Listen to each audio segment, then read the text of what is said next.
Arab രാജ്യങ്ങളുടെ വലിയ ഞാൻ ഇന്നലെ ബഹ്റൈനിലായിരുന്നു. ഇന്നലെ രാത്രി ഈ സമയം എന്താ ഒരു മരുഭൂമി. ബഹ്റൈൻ എന്ന് പറഞ്ഞ സാധനം കിതാബിലൊന്നും അതിൻ്റെ പേരെന്നല്ല. ബഹ്റൈൻ എന്ന് കിതാബിൽ പറയുന്ന പേര് സൗദി അറേബ്യയിൽ അൽ അഹ്സാഇനെ കുറിച്ച് ബഹ്റൈൻ എന്ന് പറയും. ബഹ്റൈനിലെ സകാത്ത് വന്ന ചരിത്രമൊക്കെ ഉണ്ട് നബി തങ്ങളുടെ കാലത്ത് സല്ലല്ലാഹു അലൈഹി വസല്ലം ഉമർ തങ്ങളുടെ കാലത്തെ.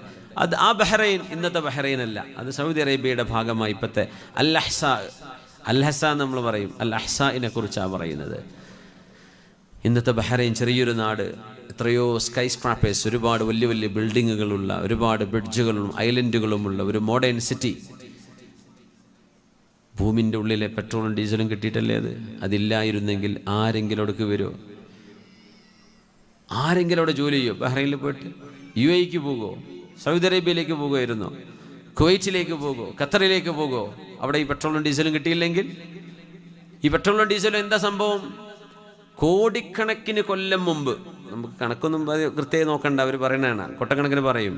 അത്രയും കൊല്ലം മുമ്പ് ജീവിച്ചു പോയ ജീവികൾ, അതുപോലെ മരങ്ങൾ, ചെടികൾ, ഇതൊക്കെ അളിഞ്ഞു പിടിച്ച് കൊല്ലങ്ങളോളം ഹൈ പ്രഷറിൽ ഭൂമിൻ്റെ ഉള്ളിൽ കിടന്നിട്ട് അത് രൂപം മാറിയതാണ് ഈ പെട്രോളും ഡീസലൊക്കെ.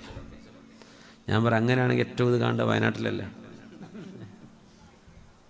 നമ്മുടെ സത്യമംഗലം കാട്ടിലേക്കല്ലേ ഇതൊക്കെ കാണേണ്ടത്. ആഫ്രിക്കൻ നാടുകളിലല്ലേ ഏറ്റവും കൂടുതൽ പെട്രോളും ഡീസലും. കാരണം ഇത്രയും കൂടുതൽ പച്ചപ്പും മൃഗങ്ങളും ജീവികളൊക്കെ ഉള്ളത് അവിടെയല്ലേ. നമുക്കറിയാൻ പറ്റുന്നില്ല. ഫോസിൽ ഫ്യൂവലാണെന്ന് പെട്രോളിനെ കുറിച്ച് പറയാം. ജീവികളുടെ ശരീരം അളിഞ്ഞുണ്ടായ സാധനമാണ് ഈ പെട്രോളും ഡീസലും എന്ന്. നമ്മളതിന് വില കൂടുമ്പോൾ അങ്ങനെ ആയിരിക്കും. ഇപ്പം 110 ഇപ്പം എത്രയായി ഇതുണ്ടായത് ഇങ്ങനെയാണെന്നാ പറയാം. അങ്ങനെയാണെങ്കിൽ ലോകത്ത് ചെടികളും മരങ്ങളൊക്കെ ഉള്ള ഇഷ്ടം പോലെ നാടുകളുണ്ട്. അവിടെ നിന്ന് സാധനം കിട്ടുന്നില്ലല്ലോ.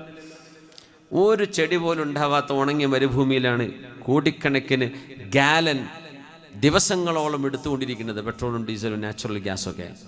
അള്ളാഹുവിൻ്റെ ഖസാന റബ്ബ് തുറന്നു കൊടുത്തതാണ്, അള്ളാഹു തുറന്നു കൊടുത്തതാണ്. ഇല്ലെങ്കിൽ ആരെങ്കിലും അങ്ങോട്ട് പോകുമോ? ആർക്കെങ്കിലും നിൽക്കാൻ പറ്റുമോ? അവിടെ ഉപ്പുവെള്ളം കുടിക്കണ്ടേ? ശുദ്ധമായ വെള്ളം കിട്ടുമായിരുന്നോ?